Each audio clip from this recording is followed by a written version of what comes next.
कुटुंबातल्या प्रत्येक आईला पडलेला प्रश्न की रोज रोज नाश्त्याला किंवा मुलांच्या डब्याला काय बरं बनवायचं. तर आज मी तुमच्यासाठी तांदळाच्या पिठापासून खूप जास्त झटपट पौष्टिक आणि मस्त मौसूत असा एक नाश्त्याचा प्रकार घेऊन आलेली आहे. घरामध्ये असलेल्या उपलब्ध साहित्यात हा पौष्टिक आणि झटपट नाश्ता तयार होतो किंवा यामध्ये आपण कोणता सोडा किंवा इनो वापरलेला नाही, त्यामुळे हा जास्त पौष्टिक आहे.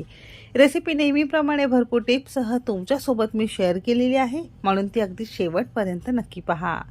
सगळ्यांना एक निवेदन आहे, तुम्हाला जर माझ्या रेसिपीज बघायला आवडत असतील तर कुकिंग तिकीट मराठी चॅनेलला सबस्क्राईब करा आणि बाजूची बेल घंटा नक्की क्लिक करा.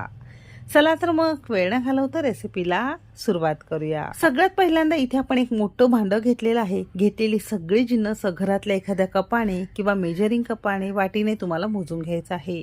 असं केलं की काय होतं माहितीये का, घेतलेली सगळी जिन्नस परफेक्ट जर असतील तर तुमचा पदार्थ सुद्धा न चुकता आणि अचूक तयार होतो.